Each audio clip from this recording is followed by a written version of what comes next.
CEAP, Centro Espírita Altivo Panfiro. Uma casa de amor. Boa tarde a todos, sejam todos bem-vindos ao nosso CEAP. Boa tarde aos nossos irmãos encarnados, desencarnados, aos nossos irmãos que nos assistem através dos nossos canais do Facebook, do Instagram.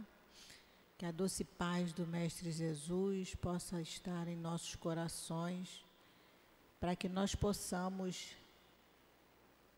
no estudo da tarde de hoje, estarmos ligados aos ensinamentos do Livro dos Espíritos. Quem vai fazer o estudo para a gente hoje é o Irlan, que é trabalhador da nossa casa. Ele vai estudar, hoje é Livro dos Espíritos, e as perguntas a serem estudadas hoje são as perguntas da 172, a questão 188, e tem como tema a encarnação nos diferentes mundos. Quem vai fazer a sustentação no momento do passe é a Rosana, que também é trabalhadora da nossa casa, e vai ser o estudo do Evangelho, capítulo 22, não separeis o que Deus juntou, e o item a ser estudado vai ser o item número 5, que fala sobre o divórcio. Então, o primeiro aviso que eu vou dar hoje é sobre o encontro que nós vamos ter aqui na casa agora no mês de abril. É o encontro de Leon Denis. E o encontro vai ser no dia 21 de abril. É um feriado, mas o feriado de domingo.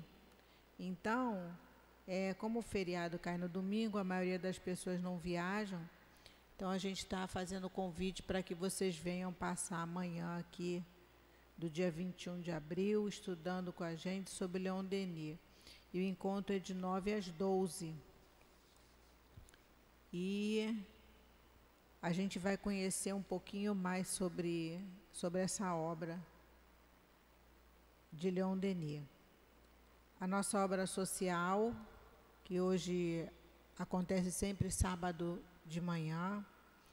Então, hoje nós tivemos já a nossa obra social aqui de manhã, onde nós atendemos as crianças que aqui chegaram e seus responsáveis. Então, as crianças chegam aqui, tomam um café, são evangelizadas, almoçam, e hoje ainda ganharam o chocolate delas de Páscoa, então elas saíram daqui bem contentes.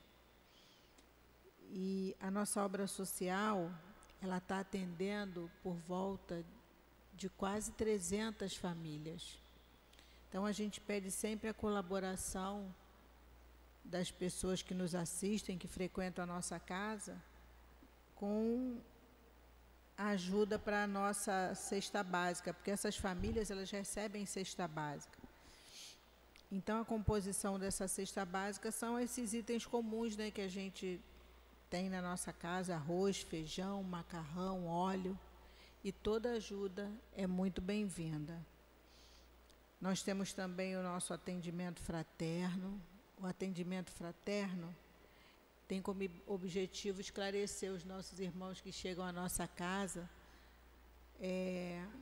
com algum tipo de dificuldade, algum tipo de aflição. E o atendimento fraterno, ele vai conversar com o trabalhador da casa. E essas conversas são sempre com base na nossa doutrina, na doutrina espírita. Então, se alguém tiver interesse em conversar depois com o trabalhador, com o médium da nossa casa, só continuar sentado no lugar de vocês, que nós vamos encaminhar um trabalhador para que possa orientá-los. Vou pedir também que, por favor, se possível, desligar o celular, porque para que ele não toque na hora do estudo, porque atrapalha um pouco, porque a gente sabe que sempre que o celular toca, a nossa atenção vai para o celular. E se houver necessidade de atender, não tem problema nenhum, pode ir lá fora atender, mas, se possível, colocar no modo vibra ou desligar. Então, eu vou começar agora a nossa leitura. Vou ler o item 5 do Evangelho, que fala sobre o divórcio. Capítulo 22.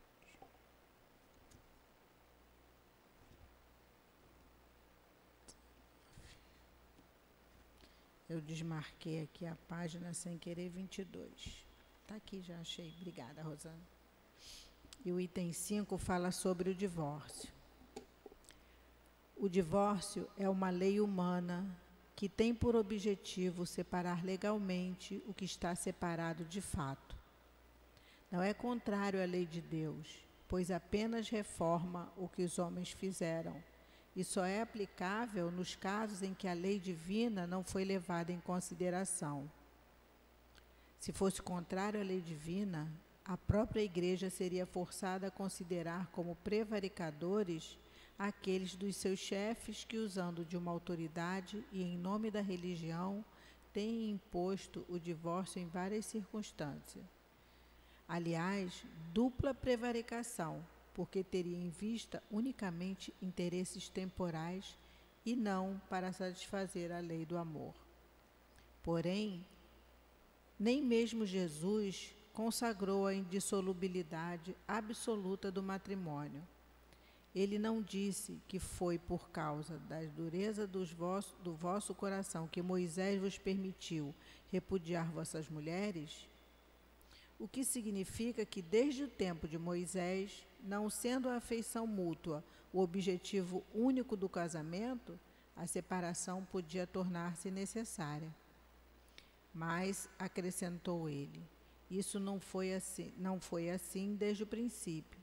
Quer dizer, na origem da humanidade, quando os homens ainda não estavam pervertidos pelo egoísmo e pelo orgulho e viviam segundo a lei de Deus, as uniões fundamentadas na simpatia e não na vaidade ou na ambição não davam lugar ao repúdio.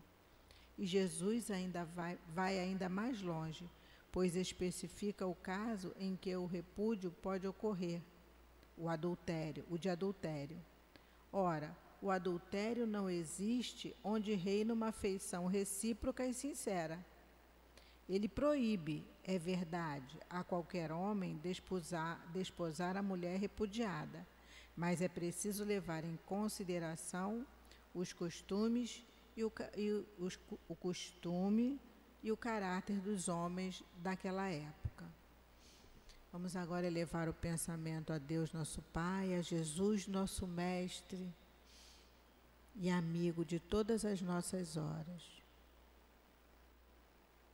pedindo a Jesus, a espiritualidade amiga, que já se encontra presente nessa casa desde cedo, preparando o ambiente para receber a cada um de nós. Pedimos a direção espiritual da nossa casa, aos espíritos amigos que possam intuir ao Irlan, para que ele possa trazer os ensinamentos do Evangelho, de forma leve, para que possamos absorver os ensinamentos do Cristo. Que seja em nome do Altivo, em nome do Dr. Erma e de todos esses espíritos amigos e amorosos que fazem parte da coluna que sustentam a nossa casa, que pedimos a Jesus e a Deus nosso Pai para darmos início ao estudo do Livro dos Espíritos da tarde de hoje. Graças a Deus.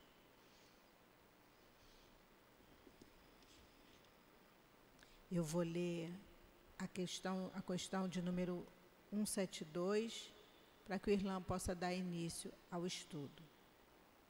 Encarnação nos diferentes mundos. Pergunta de Kardec aos espíritos: nossas diversas existências corporais efetuam-se todas na Terra? E os espíritos respondem: nem todas, mas em diversos mundos. A deste mundo não é a primeira nem a última, e é uma das mais materiais e das mais distantes da perfeição. Eu vou passar a palavra agora para o Irlan, vai até 5:50. Bom estudo, Irlan.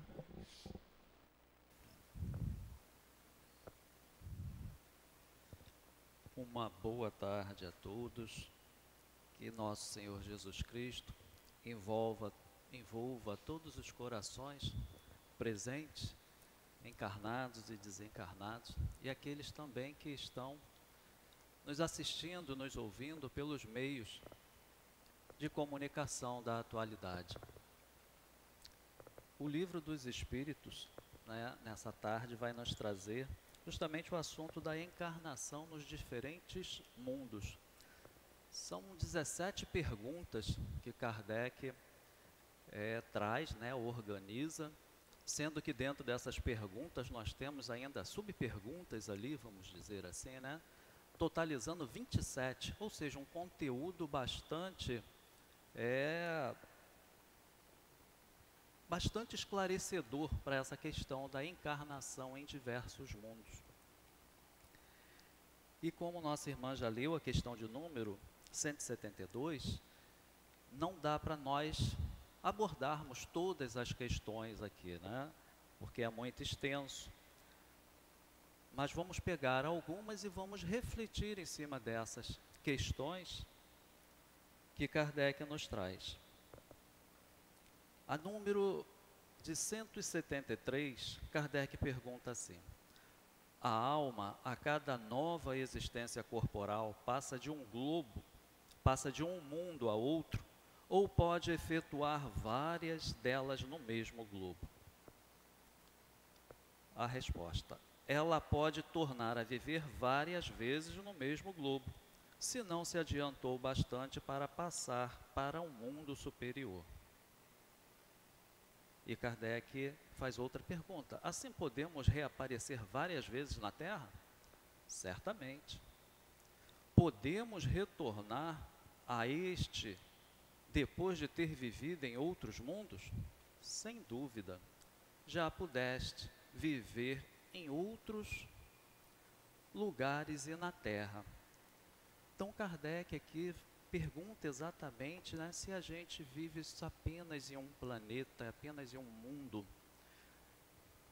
E ele nos traz exatamente as respostas aqui dos Espíritos, que vivemos em vários mundos, de acordo com a necessidade que temos para adquirir o conhecimento, adquirir a perfeição. Porque o objetivo da encarnação é exatamente esse, para que atinjamos a perfeição e para que possamos também participar da obra da criação. E na própria Terra tivemos várias existências e já passamos por outros planetas. E para completar aqui, ele traz na questão de 176, os espíritos, depois de terem encarnado em outros mundos, podem fazê-lo neste sem que jamais tenham estado aqui? Sim, como vós em outros, todos os mundos são solidários. O que não se faz num, faz-se noutro. Então vemos aqui, né, que essa questão de passarmos por vários mundos, o que não é feito em um, faz-se em outro. E utilizando o raciocínio que Kardec sempre trazia, né, porque a gente, quando está falando de doutrina espírita, falando principalmente de encarnação e pluralidade das existências, que é o conteúdo, é o título do capítulo 4, né, pluralidade das existências, que é falar de reencarnação. Então, quando a gente vai falar, temos que ter sempre aquela noção, né, de que, seja presencialmente ou pelos meios de comunicação, aqueles que nos ouvem, tem muitos que é a primeira vez que estão no contato com a doutrina espírita, então, ou não acreditam na encarnação, ou às vezes não sabem nem qual é o processo, como que é, né? E Kardec nos traz ali por elas um raciocínio, né, bem lógico e racionalizado, uma das questões, uma das perguntas até que ele faz, né? Por que Deus haveria de perguntar a cada um de nós a opinião ou os gostos, né, para ele reger o universo?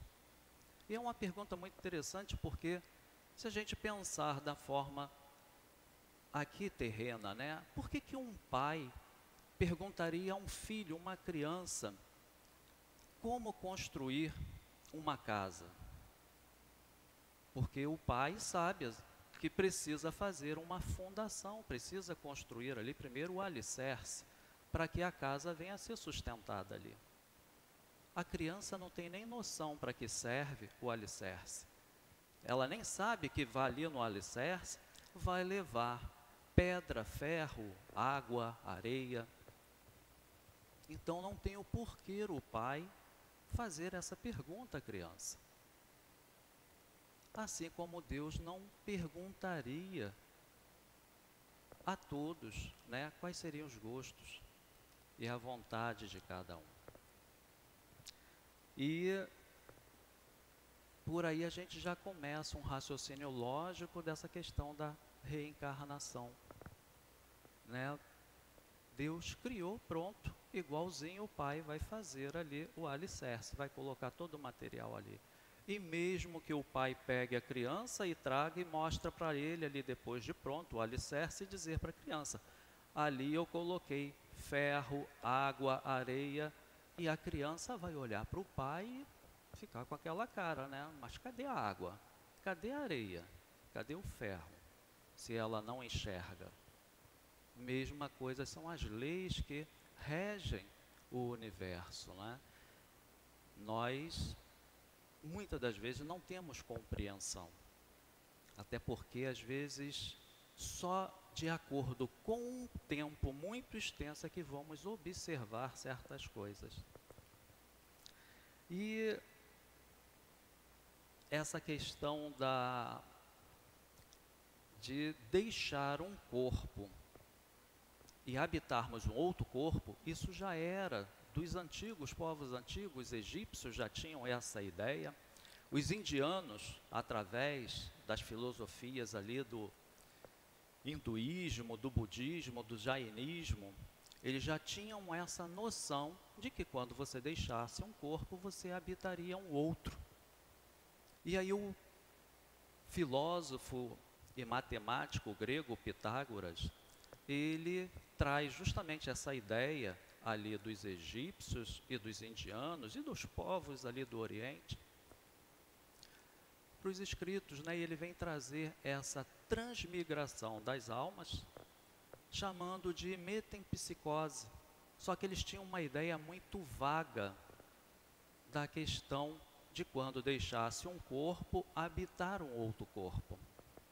Pois eles achavam até que poderia sair de um corpo humano e habitar um corpo de animal. Alguns povos até achavam que poderia habitar o corpo de um vegetal.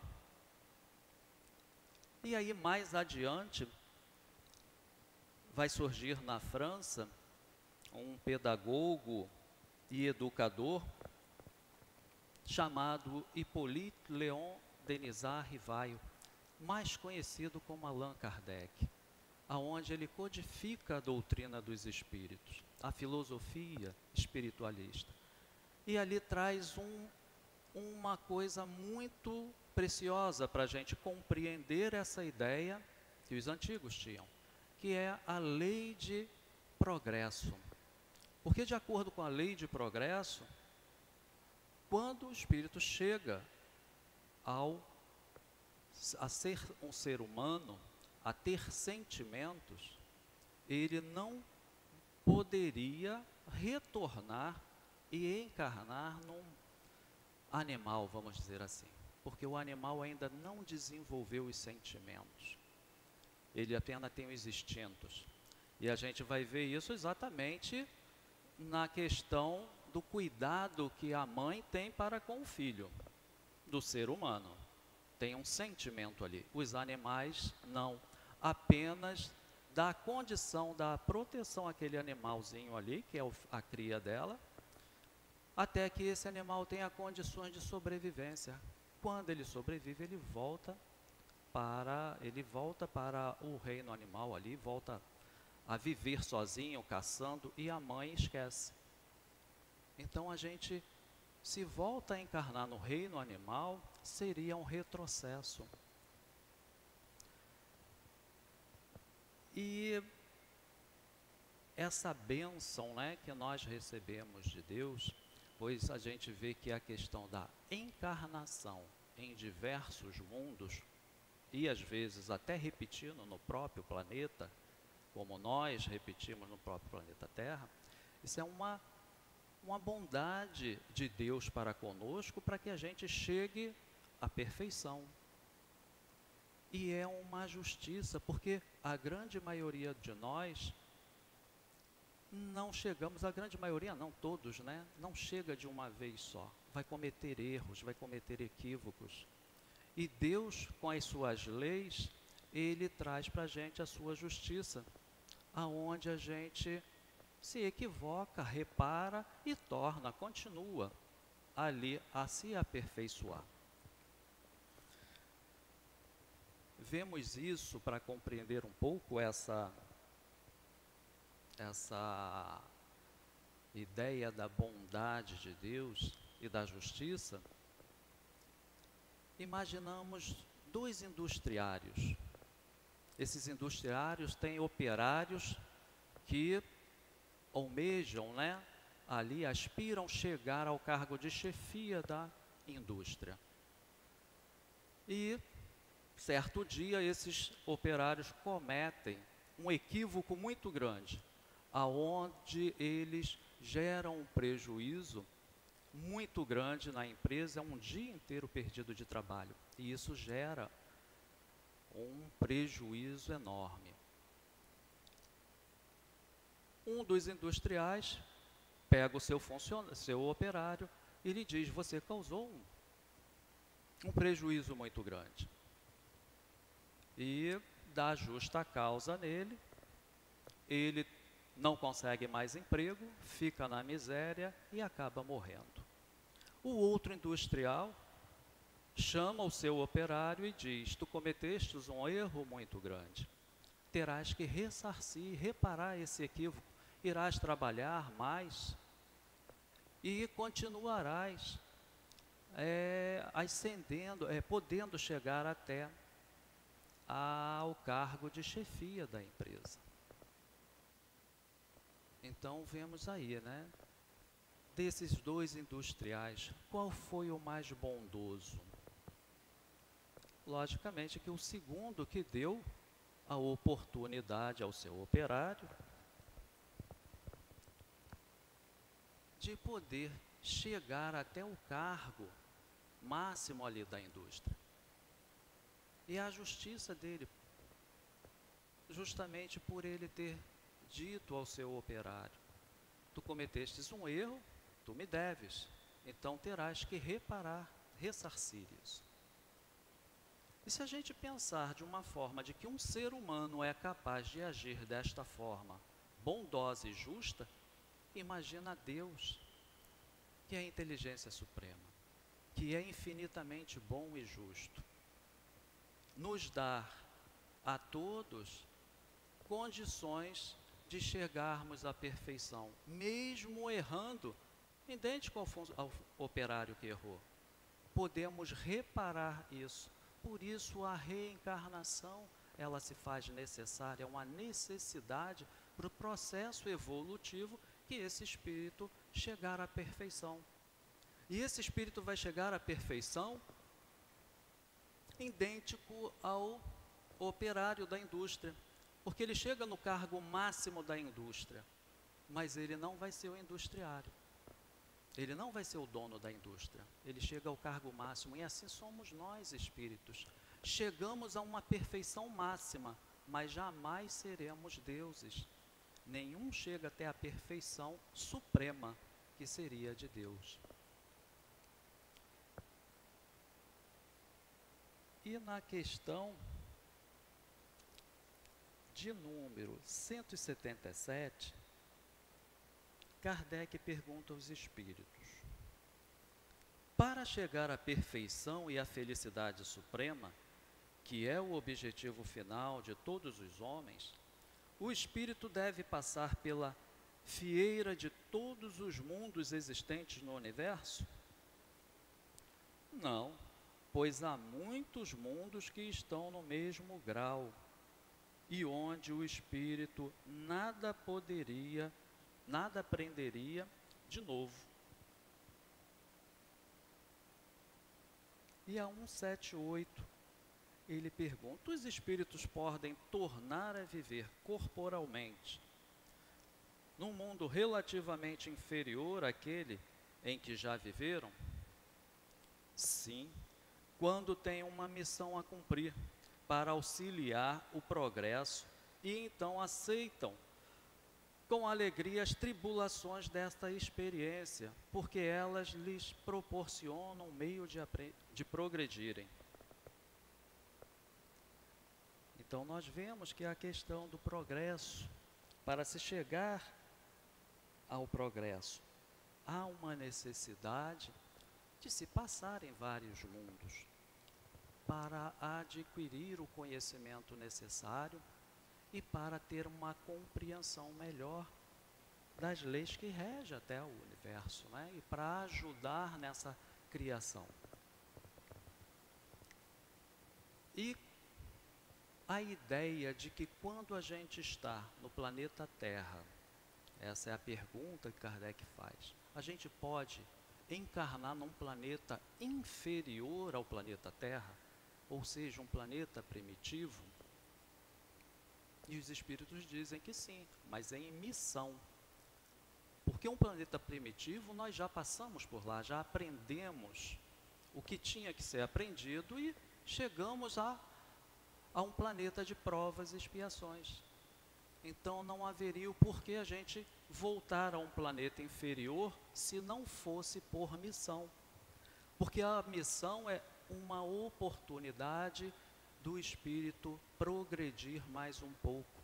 Porque ali com a missão ele vai desenvolver os seus sentimentos. Ele vai abdicar um pouco de si e vai pensar na coletividade, levando o progresso para aqueles ali também.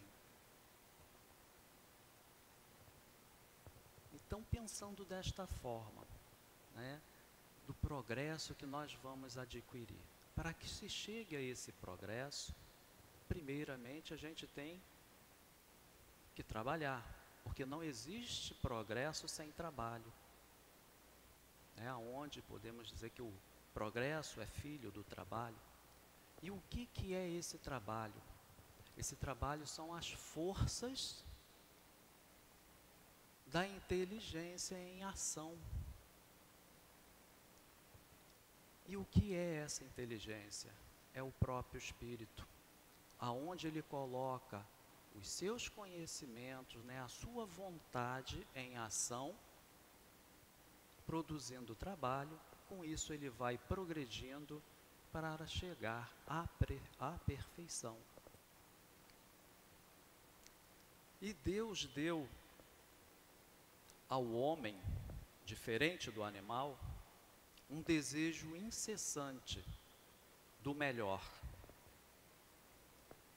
Esse desejo de se melhorar, coisa que o animal não tem. O animal normalmente tem a sua alimentação, ele está ali, ficou tranquilo. Tem as intempéries da natureza, ele se abriga, depois ele sai e está tranquilo. O homem está sempre buscando melhorias para se abrigar, para se alimentar e para tudo, né? Para ter a sua vida de uma forma melhor. E esse desejo incessante, Leon Denis, no livro O Poder do Ser e do Destino, ele vai dizer que é a grande potência da alma, que ele chama de vontade. Desejo e vontade, mesma coisa, né? Tem o desejo de beber água, eu estou com vontade de beber água, e vou até beber um pouquinho, que dá sede mesmo.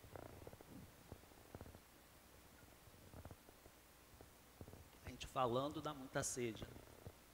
Então esse desejo, essa vontade do melhor,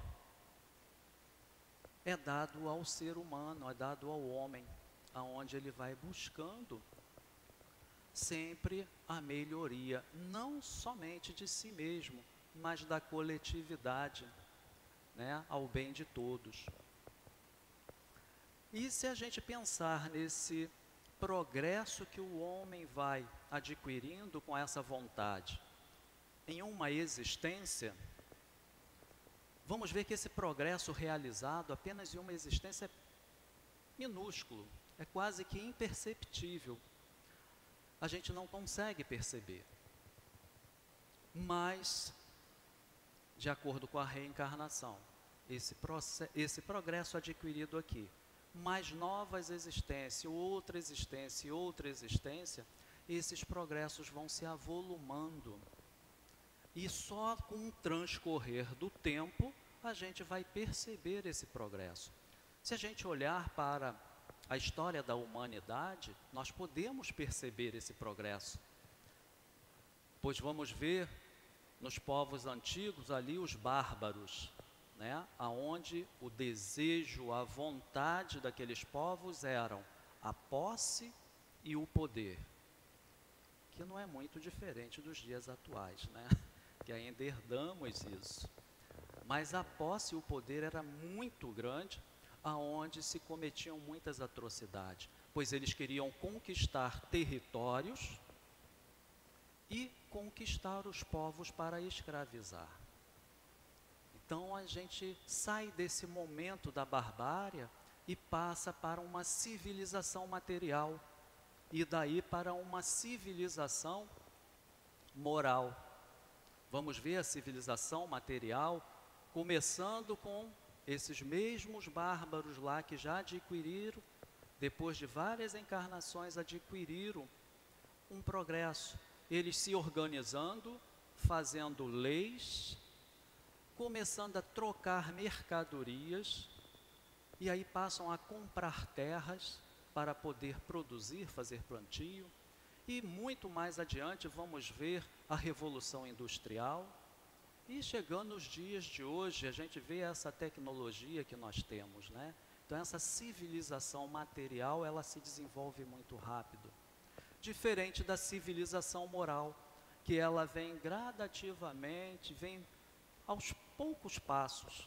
E a gente vê ali através de Moisés, quando ele traz o Decálogo, com as leis morais, as leis de Deus, para criar essa civilização moralizada.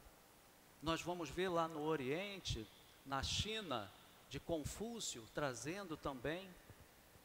Vamos ver na Índia, Siddhartha Gautama trazendo muitos ensinamentos, né, de moralidade.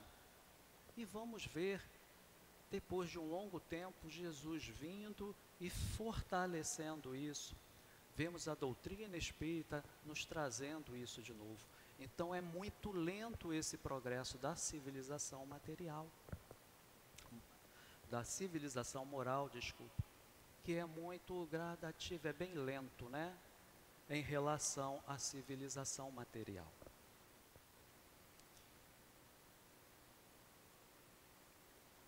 E se pensarmos nesta questão desse processo, né, evolutivo que a gente vai tendo, seguindo a lei de progresso, ele vai se dando aos poucos, gradativamente, mas vai sendo conquistado. E como a criança lá, se a gente olha apenas aquele bloco de pedra, né, a criança que falamos no início, e a criança vai ver ali o alicerce da casa, ela não compreende. Mas depois que ela adquire conhecimentos, ela adquire maturidade e chega numa fase adulta, ela vai compreender aquele alicerce ali que o pai construiu. Qual é a função da água, do cimento, da areia? E assim somos nós, espíritos, que vamos adquirindo conhecimentos em cada existência. E esses conhecimentos, com o tempo, vai nos trazer uma maturidade, não aí carnal, mas uma maturidade espiritual, a ponto de compreendermos as leis que regem o universo. Aquilo que, ainda numa infância espiritual, não somos capazes de compreender. Muitos, às vezes, não compreendem a questão por que nós temos que viver em vários planetas, né? Em vários mundos. Ou por que temos que viver várias vezes no próprio planeta Terra. Então, isso é ao seu tempo. Cada um tem o seu tempo para adquirir o conhecimento e adquirir essa compreensão.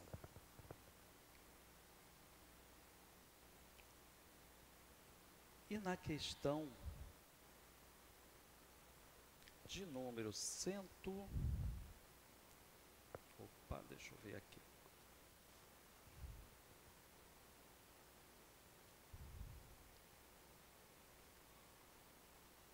Cento e 182, para a gente refletir um pouquinho aqui nela também. Kardec vai perguntar aos espíritos: podemos conhecer exatamente o estado físico dos diferentes mundos? Nós, espíritos, só podemos responder conforme o grau em que vos achais. Quer dizer que não devemos revelar estas coisas a todos, porque nem todos se acham em condição de compreendê-las, e isto os perturbaria. Então vemos aí nessa questão exatamente, né, Kardec está querendo saber sobre a questão do estado físico de outros planetas. E os espíritos respondem a ele que não deveriam, não podem revelar, porque o nosso grau ainda, né, de compreensão é pequeno, é idêntico da criança que nós falamos agora. E Jesus, em sua época, já dizia, né, muito tenho para vos falar, mas não compreenderias. Então a gente vê que esse processo de adquirir o conhecimento, ele é lento, é gradativo, e tudo vem ao seu tempo. E o interessante é que nesta questão, Kardec vai trazer uma nota explicativa, falando sobre essa pergunta, né? E ele traz aqui, não vou ler ela toda não, que ela é um pouquinho extensa, só um pedaço para a gente compreender esse processo da evolução, do progresso, né, do espírito. E ele diz assim: a depuração dos espíritos conduz os seres nos quais estão encarnados ao seu aperfeiçoamento moral. As paixões animais se enfraquecem e o egoísmo dá lugar ao sentimento fraterno. Ou seja, a depuração do espírito, ela vem exatamente através desses conhecimentos que vai se adquirindo, através de várias encarnações, esse progresso que vai se adquirindo, aonde vai se desenvolvendo um sentimento fraternal. E a gente gradativamente vai deixando o egoísmo de lado e com isso vai aumentando esse nosso sentimento. Vamos conquistando mais sentimentos. Mas como que é isso? Quando é que eu deixo de ser egoísta e me torno mais fraternal? Não existe uma linha tênue, né, que é onde a gente consegue ver ali, deixamos de ser egoísta e estamos com um sentimento mais apurado agora.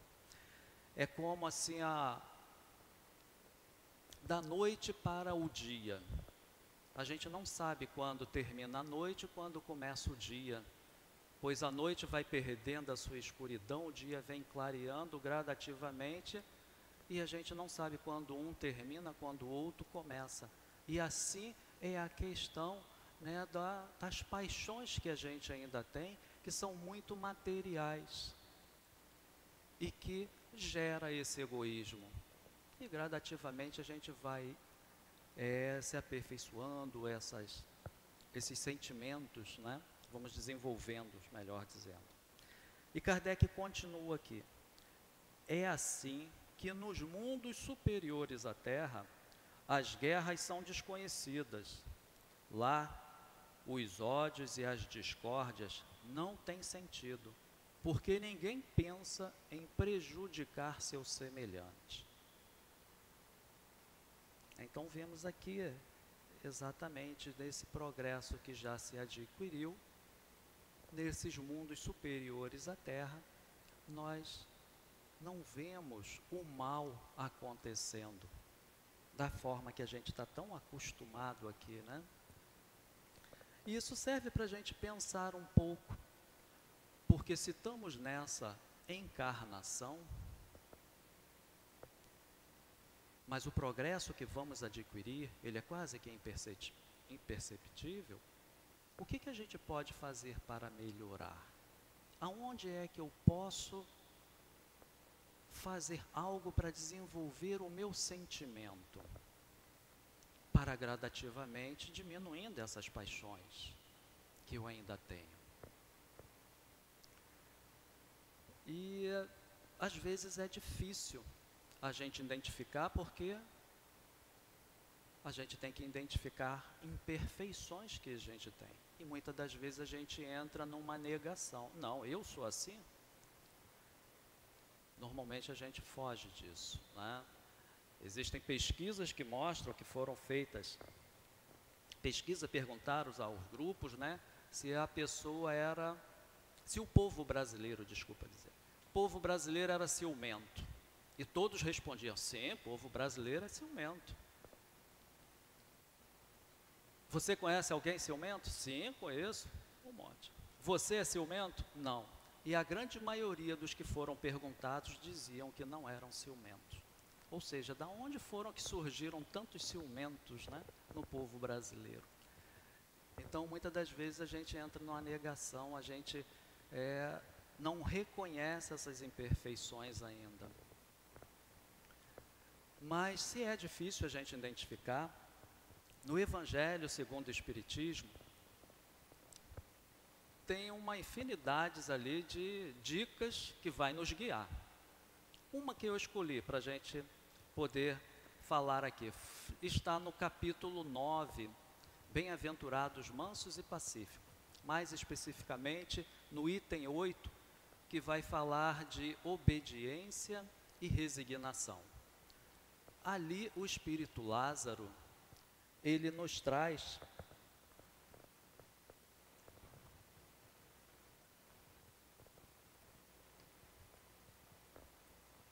que cada época da humanidade, ela é marcada pela sua virtude ou pelo seu vício.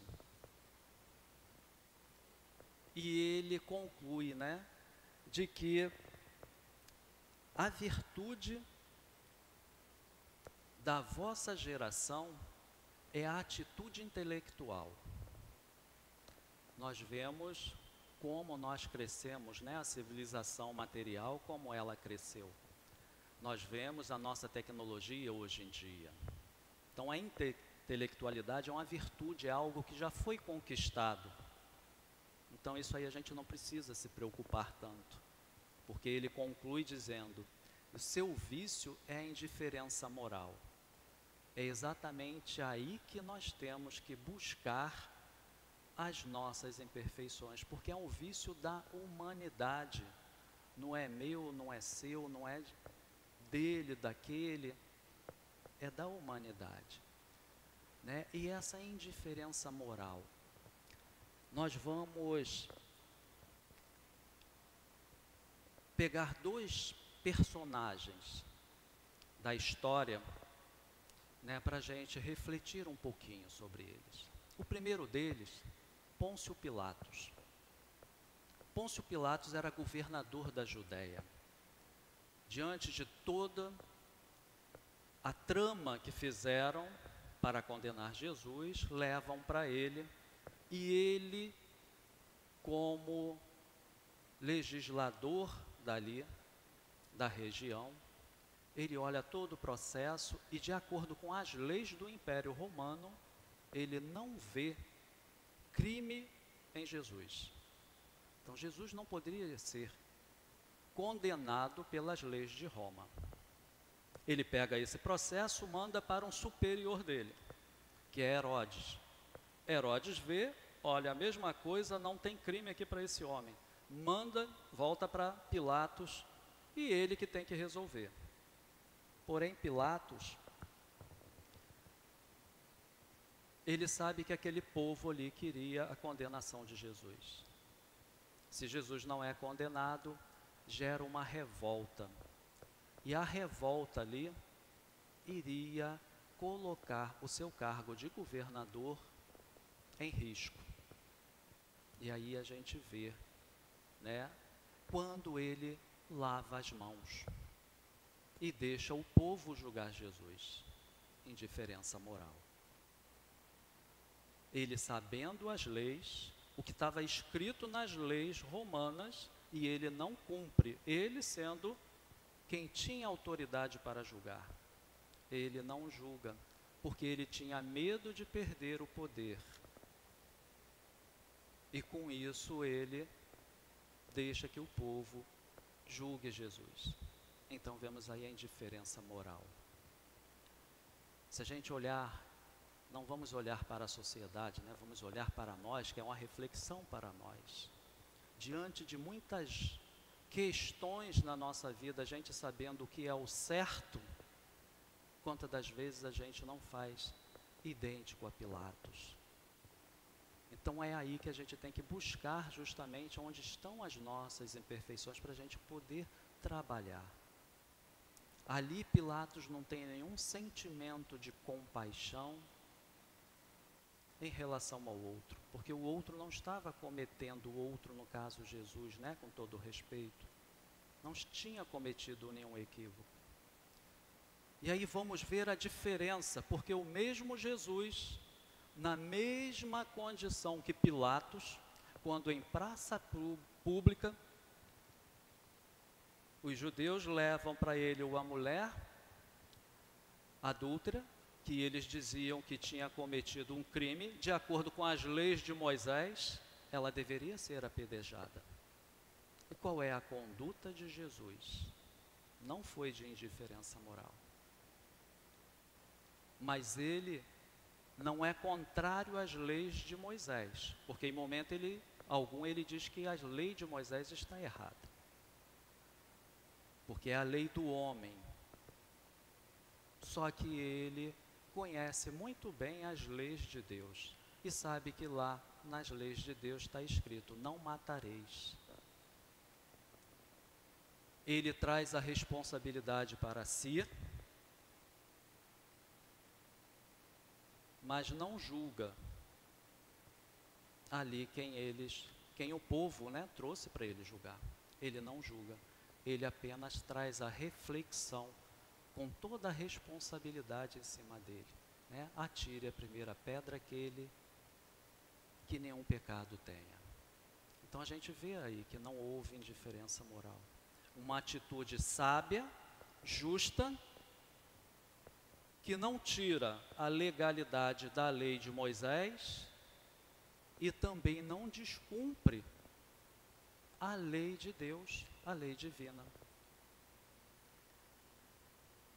E vamos ver um outro personagem com indiferença moral também, que é Simão Pedro, o apóstolo Pedro. Quando nega Jesus, tem indiferença moral. Porque ele, sabendo que Jesus iria ser preso e condenado, ele com medo, idêntico a Pilatos, eu não conheço. Indiferença moral.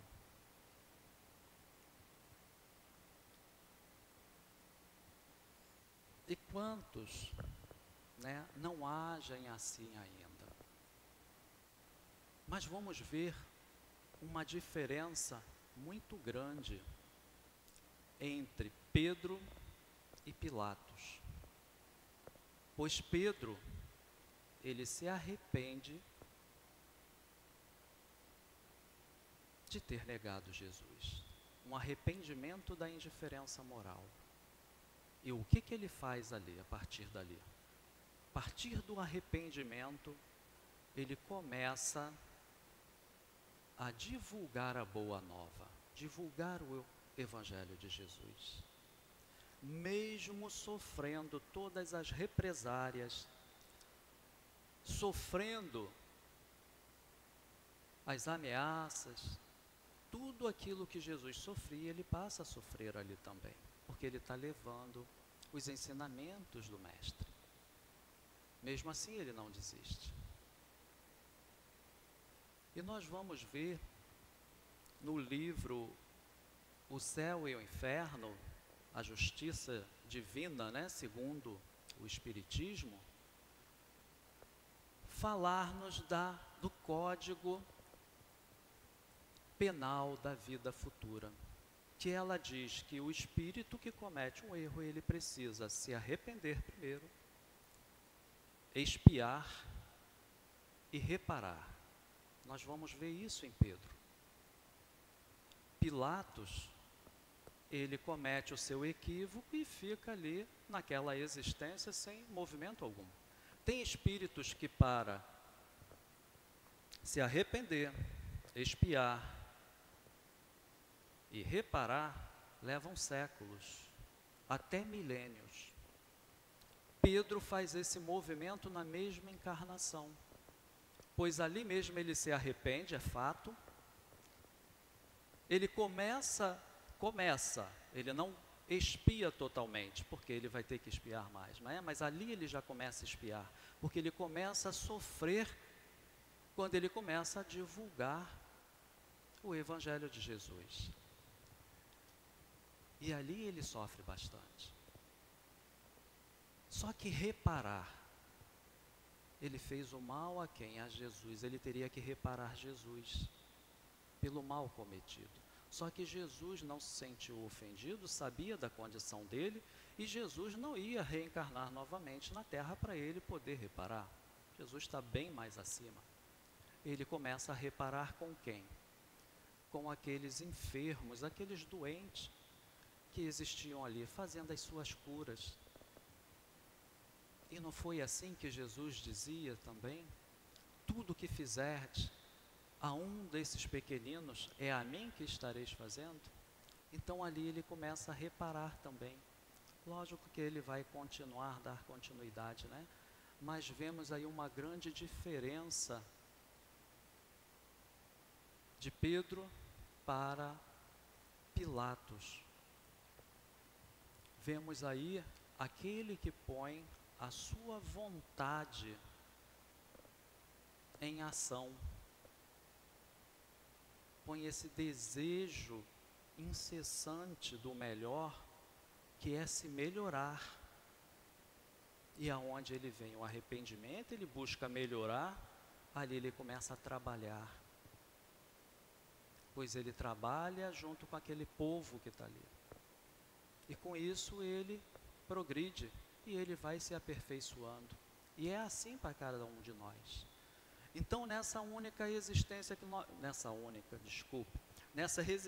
que nós temos, se o progresso é muito pequeno, vai depender da nossa vontade. Porque Pedro, a gente vê que é um progresso bem significativo. Aonde ele faz um movimento muito grande pela vontade que ele põe em cima daquilo ali, deixando os seus interesses de lado, os seus interesses materiais, e voltando a sua atenção para os interesses da verdadeira vida, que são os interesses espirituais. E aí ele passa a viver os prazeres materiais.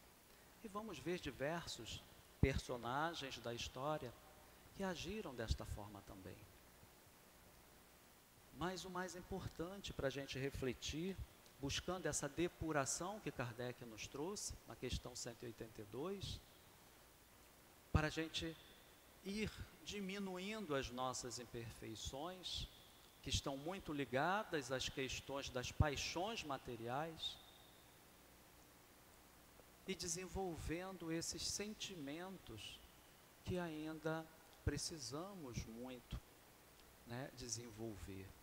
E a base desses sentimentos, a gente pode tirar ali no Sermão do Monte, no Sermão das Bem-aventuranças, quando Jesus nos traz o primeiro, que é a base, assim conforme é o alicerce para se construir uma casa. A primeira virtude que a gente tem que adquirir para ir conquistando as outras. Bem-aventurados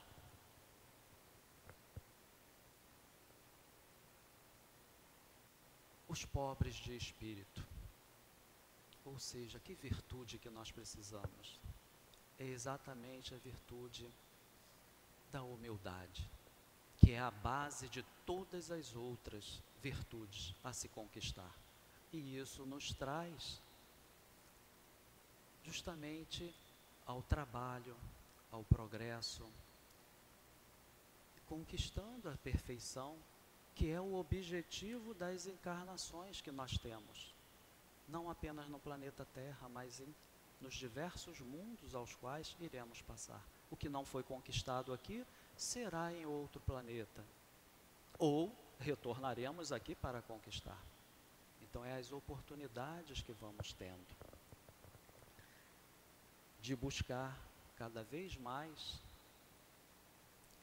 nos desvencilhar desses vícios, dessas indiferenças morais que ainda existe, né, na humanidade,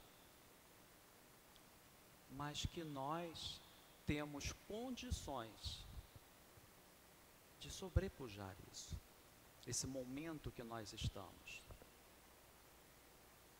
E para isso nós temos que deixar um pouco de lado o olhar que ainda temos, que herdamos dos fariseus, que é estar sempre olhando para o outro.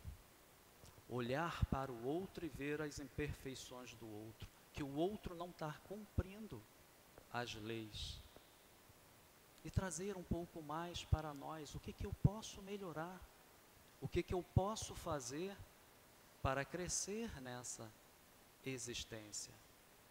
O que eu posso fazer para auxiliar o meu próximo?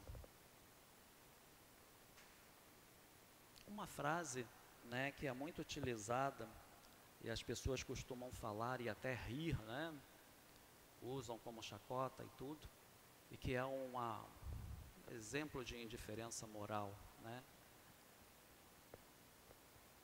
É quando ouvimos, ou nós mesmos, né, acabamos falando essa frase, que é: em briga de marido e mulher, ninguém mete a colher.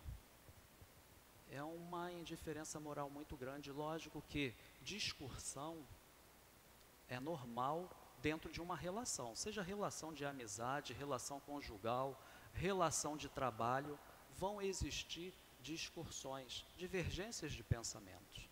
Mas quando a coisa passa a ser uma agressão física, uma agressão psicológica, isso está previsto em crime, está previsto em lei que é crime. E aí nós não podemos fazer igual Pilatos, lavar as mãos. Mas temos que ser sensatos e prudentes como Jesus. Não é nos intrometermos aonde não temos que nos intrometer, mas trazer a responsabilidade. E existem meios, né, existem veículos que trazem uma segurança para a sociedade. Existem meios aos quais a gente tem a responsabilidade de comunicar o que está acontecendo.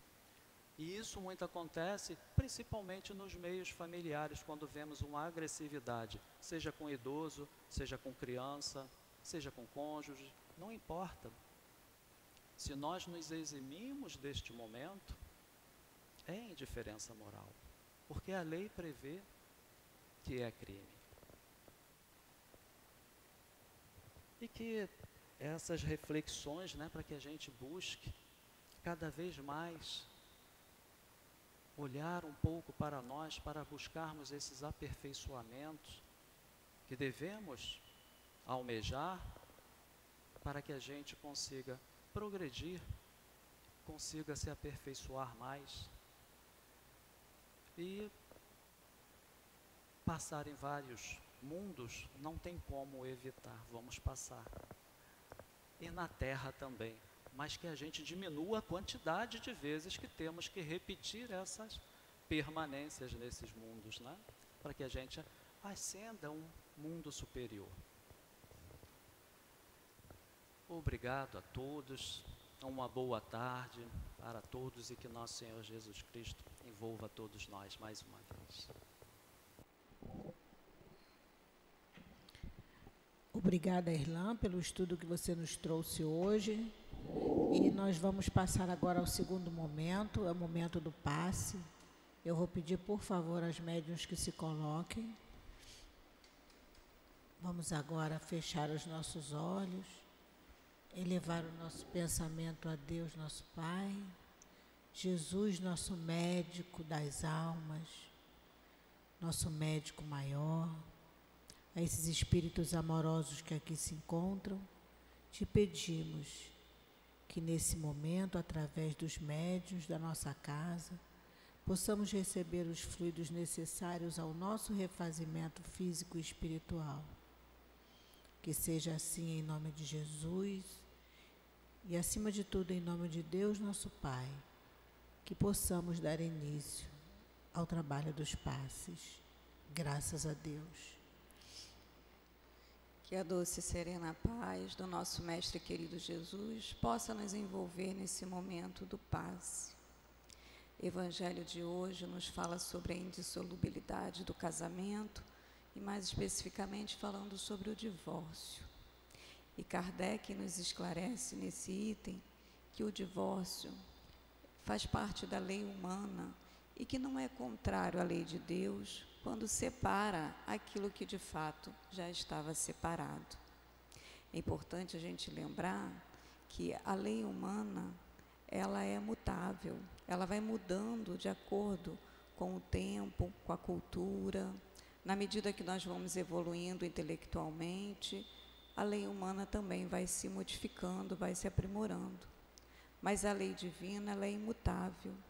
E o que tem de lei divina na questão do casamento, na união dos dois seres, como nós vimos no item anterior, a união de dois sexos, né? A reprodução, gestar um corpo é a possibilidade do espírito poder reencarnar e constituirmos uma família. Isso é o que é da lei divina da parte material. E o que é da parte moral? É a oportunidade que essa união nos oferece de desenvolvermos o amor entre os casais, o amor em família. E para isso, essa união, ela precisa estar baseada numa afeição mútua, num desejo sincero das duas partes de juntos, mesmo com todas as dificuldades e contrariedades, poderem se ajudar mutuamente nesse crescimento, nessa evolução da nossa caminhada espiritual, assim como também na constituição da família, poderem auxiliar esses espíritos que muitas vezes vêm como nossos filhos, sejam filhos diretos, filhos biológicos, sejam filhos do coração, mas que muitas vezes vão chegar ao nosso lar, para que nós também tenhamos a responsabilidade de educá-los e direcioná-los no caminho do bem. Então, o que é divino na união de dois seres, na ordem material, a possibilidade de gestarmos um corpo e propiciarmos a reprodução, né? A continuidade das espécies, que é uma lei material que serve para todos os seres da criação. E aquilo que é moral, que é a afeição mútua. Então, quando Moisés deu a possibilidade, né, de se despedir às mulheres, como se falava na época, ele diz, Jesus explicou, é por conta da dureza dos vossos corações. porque fomos corrompidos pelo orgulho, pelo egoísmo, por muitos sentimentos distorcidos em relação à lei de amor. Então, que Jesus possa mais uma vez fortalecer os nossos esforços no caminho do bem e que possamos todos ter uma noite de muita paz. Graças a Deus. Agradecidos estamos, Senhor, por mais uma vez termos chegado à sua casa, estudado os teus ensinamentos. Mas te pedimos, Senhor, que nos fortaleça, nos dê coragem, para que possamos colocar os teus ensinamentos em prática na nossa vida. Te agradecemos mais uma vez, Senhor, por essa casa que nos acolhe com amor, recebendo aqui a todos nós, encarnados e desencarnados. Que a tua luz, que a tua paz e que o teu amor, Senhor, possa se derramar. Onde houver dor, onde houver sofrimento e onde houver falta de paz, que a tua luz possa se fazer presente. Que possamos voltar aos nossos lares em paz e que lá chegando, Senhor, possamos levar, continuar vibrando sentimentos de paz e de harmonia que levamos da tua casa. Agradecemos a direção espiritual da nossa casa, o nosso querido altivo, Dr. Herman, Antônio de Aquino, e todos esses espíritos amorosos que sustentam a nossa casa. Agradecidos a Deus, a Jesus, te pedimos, Senhor, a permissão para darmos por encerrado o estudo e os trabalhos do nosso SEAP no dia de hoje. Graças a Deus.